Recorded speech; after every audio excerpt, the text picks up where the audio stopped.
Another lovely overcast day, and I don't mind that. So that's all of the bales. The old cruddy bales all hauled down for the big recycling project. Taking the trailer back out to the hayfield so it's ready to fill it back up. But I'm on other projects today. Got to get that part of the John Deere over to a metal shop in Verdon. Hopefully they're going to be able to do it for me. Also working on the swather. So I'll bring you back for that segment. Because we've got fuel, we've got spark, everything's all like it's turning over good, all the fluids, blah blah blah. It won't fire, and I've kind of ruled it down to, I think the float bowl is either jammed or the needle is plugged. Probably just a lot of varnish, all that niceness. Tomorrow is Thursday. Got a customer coming for half of that pile. I think that's all this week for bales going out. There's still, the old crop is still all to go, but it's all been spoken for, i.e. paid for. But there's no rush because everybody's kind of busy. As everybody knows, end of summer. They're getting into the start of fall mental. But I'm going to pose a question. I don't do this often on my YouTube channel, but I just listened to a news report up here in Canada, and I'm interested to get everybody's feedback on this. So the news report was an older gentleman was out walking his granddaughter in a stroller in a major city here in Canada. The fact that he's Middle Eastern has no relevance to this, that we know of. Anyway, some random person comes up, starts attacking him with a knife. Needless to say, he gets stabbed and cut quite profusely. He's yelling for help, trying to get away from him. Neighbors come to help. The attacker takes off. The old guy is more concerned with his granddaughter, making sure she's okay and she's not scared. A local neighbor guy knew what to do, applied pressure to the wounds till the emergency responders got there and dealt with it. The old guy couldn't remember the description of the guy. Needless to say though, the cops caught up with him later that day at a house not too far away. He's been arrested. He's being charged with assault. Yeah. Being charged with assault. So this is where my question is posed to everybody. How is that assault? So where Piper Doug stands on this, assault is when someone punches somebody. Assault would be when somebody pushes somebody around, threatens them. That's assault. When someone stabs you, cuts you, they have murder on their mind. Because what other outcome are you looking for when you're sticking a knife into somebody's neck? Then you're trying to kill them. Same with a gun. How many times it's called assault with a deadly weapon? Assault with a deadly weapon, in this guy's view, is a baseball bat, a metal pipe. When someone's stabbing you, cutting you, shooting at you, that's attempted murder. Because there's a high possibility that you are going to die. It's like somebody chasing you down in a car while you're running, or you're on a bicycle or a motorcycle. They're trying to kill you. There's no other explanation about that. There's rage and there's harm intent. So this is where it gets to, I'm interested to hear everybody else's input on this, because it seems to me the judicial system has turned everything way down so they don't have to go after these career criminals and put them to death. Because I believe when somebody is a career criminal and has repeatedly attempted murder, because we would term it attempted murder, you get executed. We put down dogs, we put down other animals. You're trying to kill somebody, you're an animal. Yep. So there you go. There's a lively conversation to have down there in the comment section. Right down there. Let's have at her. Like I said, I'm all up for a strong debate on that one. Prove me wrong. This should be fun.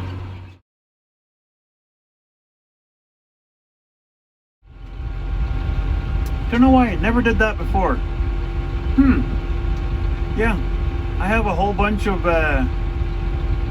spare ball hitches kicking around, and I knew I had one that was a broken one where the thread part was broken off, so I just cut the rest of it off, welded it right on the top of my bale fork frame.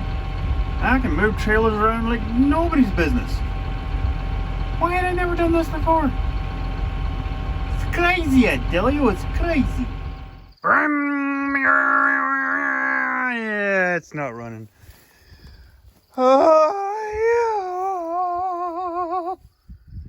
Yeah. So, it's got oil.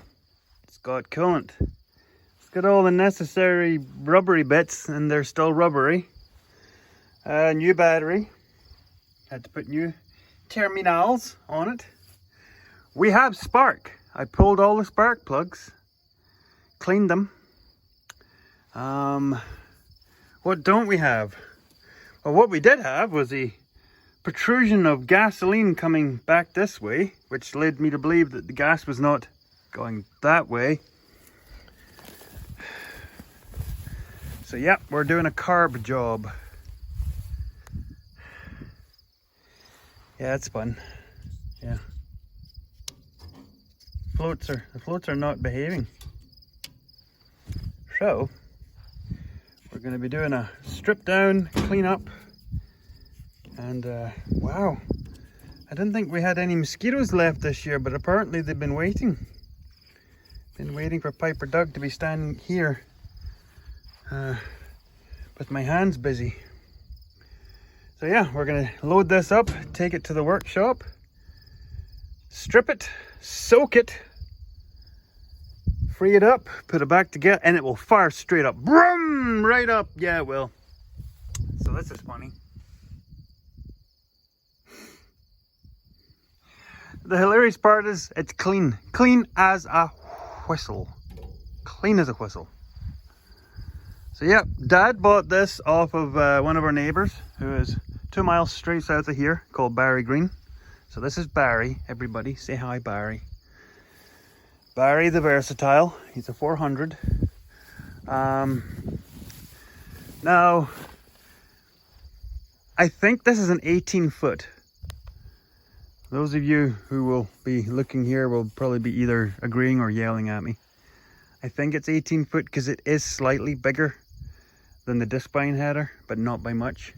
And I know these came in 12, 14s and 18s.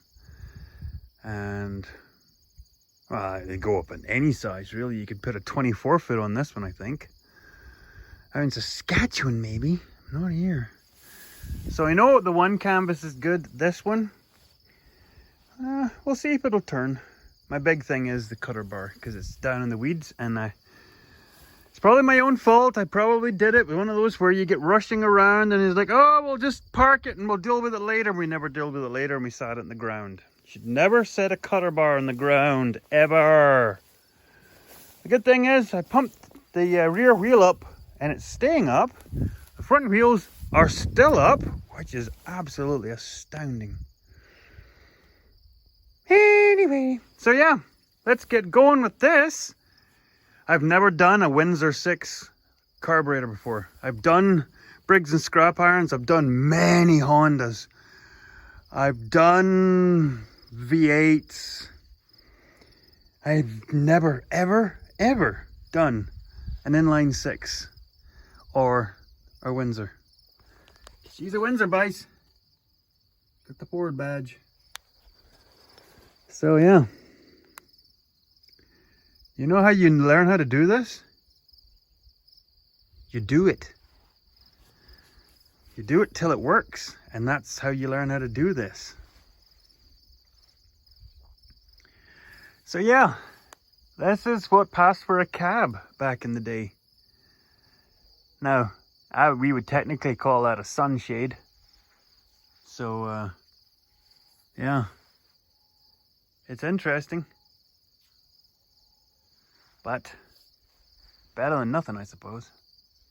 But yeah, some point, this is going to get a good old makeover. So she will. Oh, an original. Look at that, brand new guard in there too. So it's got some Jimmy rigged levers for the pedals. Look at that, it's even got a windshield cleaner for something. Yeah. You just don't pay attention to it. Just pretend it's not there. Pretend that trailer's not full of this stuff too. Just pretend. Anyway, let's load this up.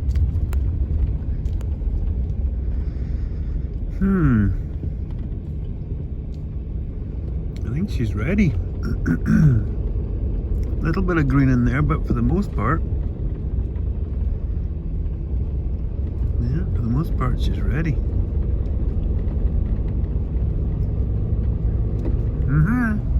Get the swather ready. That's right. We're back in the ride-on lawnmower.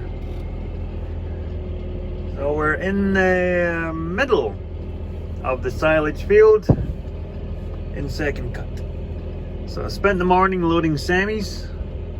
So we had 3 truckloads of the 50-50 blend that came from that field down there.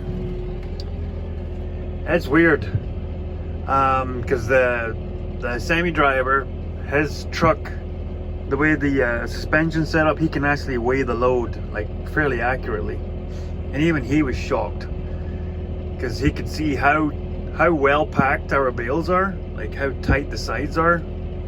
You guys saw in the video where I stuck the screwdriver and I could stand up on the bales. Well, that was this stuff, but the same settings for both fields. And said that those bales were averaging out around about 1,100 pounds.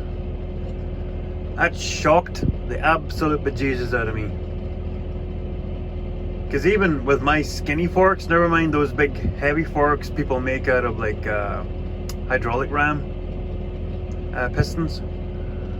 Even my skinny forks are hard to spike those bales. So either they were like super dry or something's really wacky. Quality's great. The amount of material in the bale is great because they are 68-inch bales. But for whatever reason, they're not weighing up. Now, the bales from there, there's a lot of grass in them, so I know grass doesn't weigh up like alfalfa does, but anyway, so that's that. I took another order in today for some more of that same stuff heading out. But yeah. So we're in sort of the heaviest area of the field. It's sort of like a run that goes down through the middle of the field. So there are a few spots, maybe 15% of the field where it's not worth cutting. And then probably half of the field is just tickling the skirt, tickling the top of the snout. So there's going to be a few bales come off of this field. And yes, I know a lot of people that they're not fans of me leaving these strips. But like I said, I'm going to show on this channel, just like I did last year, we leave these and then we we show how many bales we take off. Because this works. If it's dry again next year, we'll see. So yeah, gonna get back to cutting, and I'm currently at night when it gets dark. I'm working on the carburetor for the old versatile swather. If I cannot get that old swather up and running by the time, because the oats need to be down this weekend, I'd like to put them down by the end of the weekend. If not, at least by the start of the week, because I want them on the ground for when I head away on our little couple of days trip to take Liam back to Thunder Bay. So that way we can combine when we come home.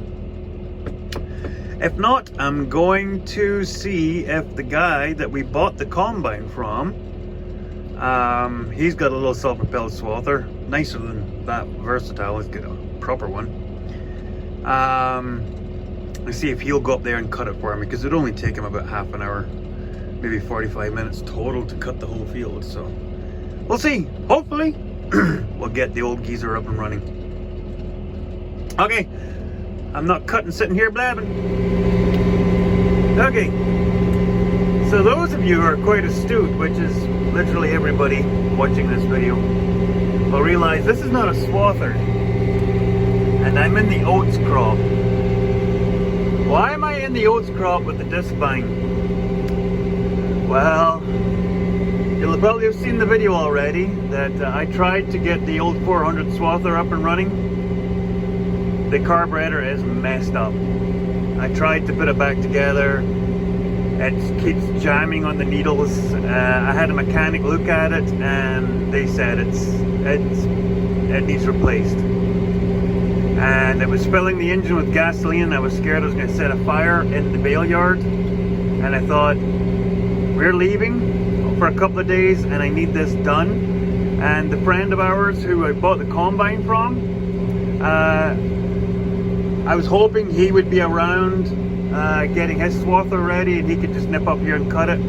Turns out he's actually on holiday. So it's either run it through the disc vine today, and we are not losing hardly anything. Over there on the light ground, there is a lot of shelling going on. Not so much there, but over there there's a little bit of shelling going on. But that's the light ground. Over here you see it's still fairly green. But I just wanted to show you guys this. Like, this is amazing. Like, it's the height of the tires on the swather. So the oats here are 4 feet tall. I plugged the header once already on the second time round. Now, yes, it is heavier ground over here, and I think they used to have a poop pile over here. But talk about pleasantly surprised. So yeah, the old combine's gonna have a workout. So let's get on. There you go. It's not how you conventionally do it, but it's what you do when you got no other options. Like I said, all I want to do is fill in a couple of creep feeders and maybe a tote bag. Next year we're going to be putting in a lot more acres, so yeah, we'll have to get the act together a little bit quicker. But been a little bit busy, so this'll work. Like I said, we got a lot of grain out of the swaths last year through the disc vine, and that was green feed oats that we combined. It wasn't even feed oats. So, and this stuff here, as you can see, is fairly green and lodged. So I don't know that swather would have got that up, to tell you the truth. Well, in a week from now we'll find out. And welcome back. So what are we doing today? Today is Sunday. Fetching the last of my highway bales out on the 21 highway. Just watching some combining going on. We used to own the bottom half of this section, and so now the new owners of that half section have the whole section, and they have the entire mile square in one crop. So there's not too many places that happens around here where you get one crop, one field, an entire mile square. So yeah, I got 3 combines over there running. So yeah, go back and unload the bales.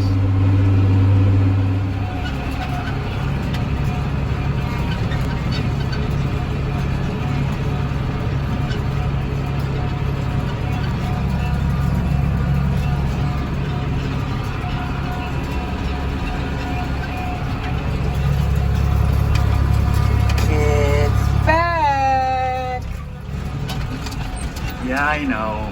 Next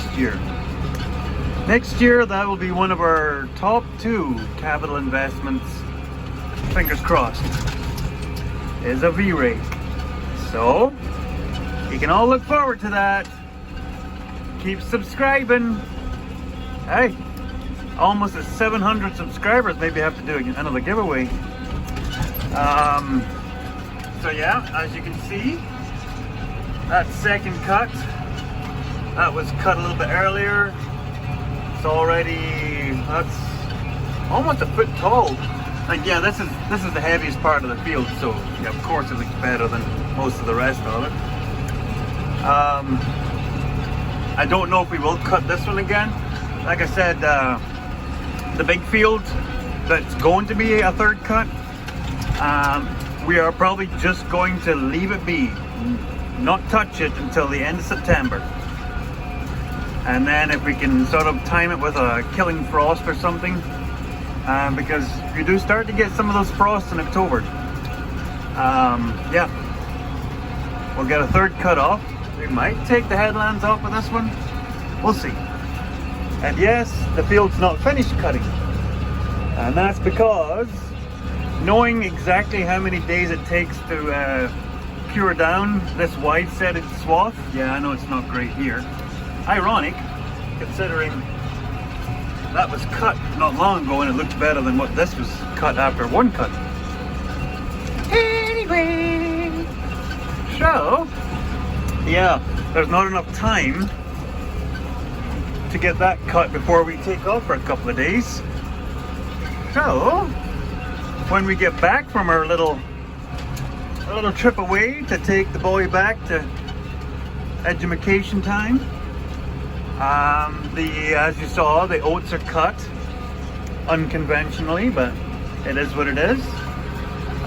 We'll be doing the combining and probably doing the rest of the cutting at the same time, because fingers crossed all this baling will be caught up, so then we can just concentrate on that. And the exciting thing is, when we get back, we're also going to be starting to nail down dates and actual people and places for the building work that's going to be going on up in the yard, concrete and whatnot. So yeah, it's going to be and that's when I always say, in the fall, in autumn, that's Piper duck time. When it cools off, twice as much gets done in every day. I love me some teen temperatures. Oh yeah. I love how that looks. Like, you got the grow back, you've got the snow catchers, you've got a decent little second cut. You know, there'll be a few dozen bales out there, and I'm good with that. Yeah. It's been a good year, everybody. Count your blessings.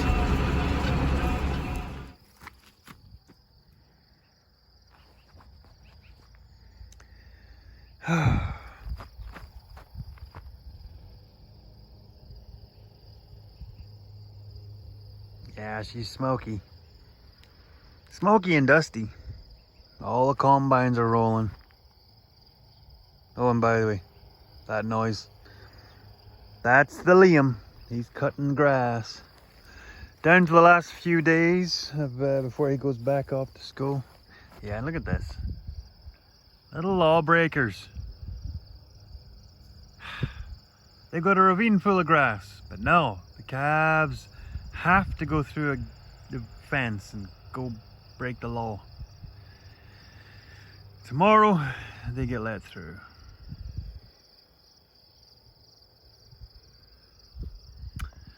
Get back to raking. Oh yeah, getting through all my teeth.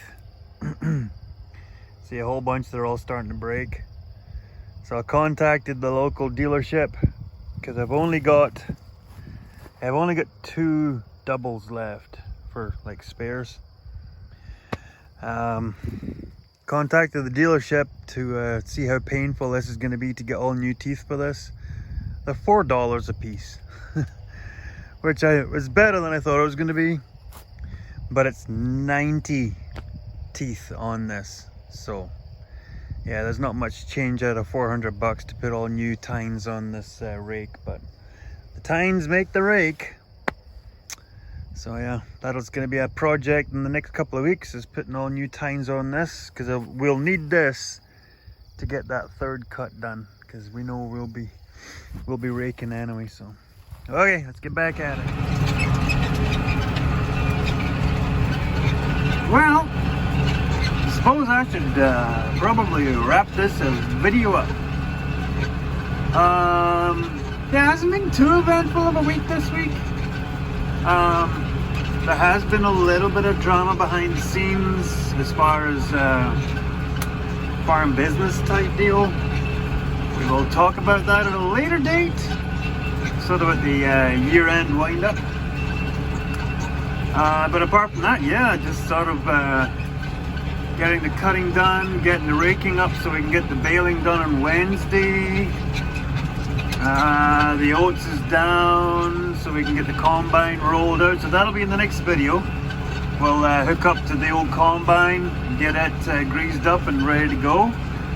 There is another sieve to go back into the combine because the one in it has some parts that yeah, they're kind of bent up. But Terry that sold us the combine, he had a parts sieve in perfect condition for it.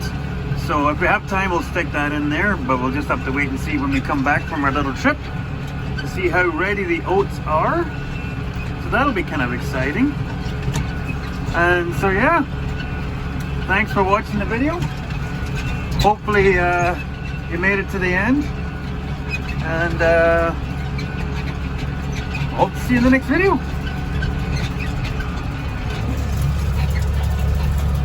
Oh yeah, in the next video you will see baling this, so you'll get to see how this second cut fared.